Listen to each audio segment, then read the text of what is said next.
feel about caregivers with benefits? I feel sad and disgusted at the same time po. How about you? How do you really feel about that? Oh my God. She said, "Oh God."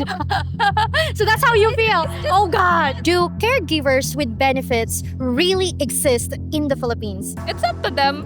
So kung it's their life, it's their body and everything. How do you really feel about caregivers with benefits? I think I feel to those caregivers doing that sad because they are just need to do their things that they need to do their job. But aside from that, there's a hidden benefits that is not good for them because this is out of dignity, I guess. Dignity because they're giving themselves for just to take care of his patient. So you think that they just don't have choice? Yes, yes. That's because their job is to uh, treat them. Then you'll just agree because that is their job, and that was said by their patients. Why do you think some men prefer caregiver with benefits? I think they can get it easily. May we know what's your job? I'm just tutoring. Oh, English teacher. Oh no, mathematics teacher. Wow, that's amazing. Amazing. So you're a math teacher. Oh, great, right? And you look so pretty tonight. Where are you going? I'm going home. I'm actually from my work, so going home to make home. 22 years old, single. How long have you been single? Um, ever since. Oh, no boyfriend since birth. Are you looking for like a very serious relationship that could lead to marriage Yes, that is the primary source. right now? Yeah, that is my primary thing about in relationship. Do caregivers with benefits really exist in the Philippines? In my own perspective as a Filipino citizen, I think yes, it really exists here in the Philippines, given the fact that most of the Filipino are used to um have a little amount of salary. So instead of doing other works, they prepare to do extra service because, as we all know, it is more convenient for them.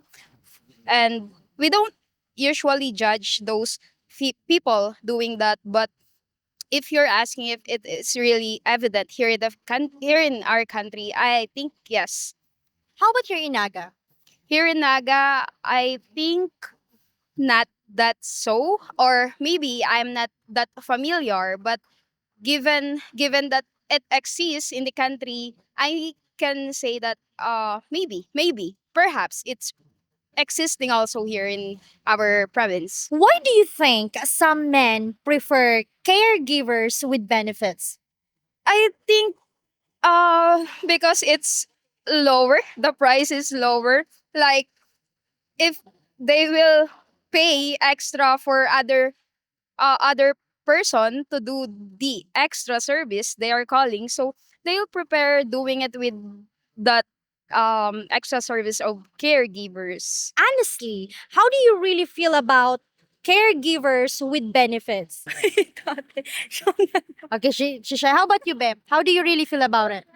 Mary Beb. I feel sad and disgusted at the same time po.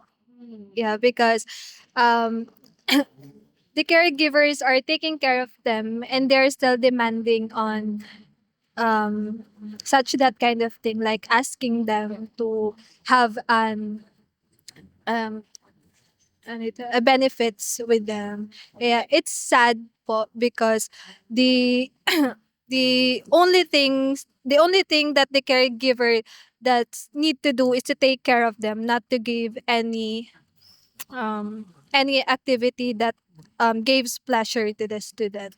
How about you? How do you really feel about that? Oh my God. She said, "Oh God." So that's how you feel.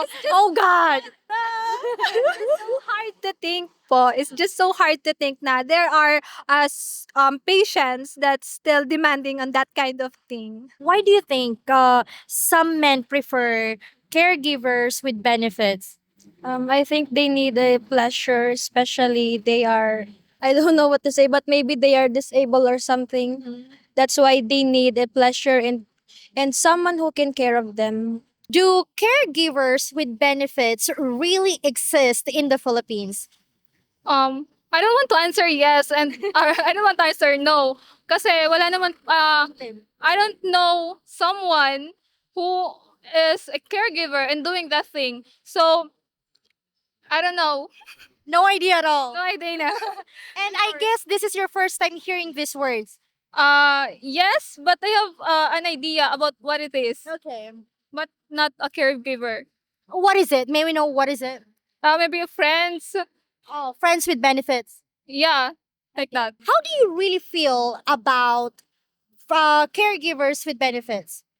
Um, you know what? I want to understand them, but uh, but really, honestly, it's a wrong thing. But if it is, it's up to them. So kung it's their life, it's their body and everything. Why do you think some men prefer caregivers with benefits? I don't know. No idea. No idea. Okay. Well, anyway, how old are you? I am 23 years old po. Single. Yeah. Since birth? Yes po. Oh, why? Too busy? It's a choice. It's a choice. Oh, sorry. Okay, it's a choice. College student, what course are you taking? Entrepreneurship. Beautiful. Anyway, thank you so much. We really appreciate your time. Hopefully, we earn your subscription. And also, if you like our content, please consider becoming a member for exclusive videos. Thank you so much for watching and take care, everyone. Bye bye. Beautiful reflections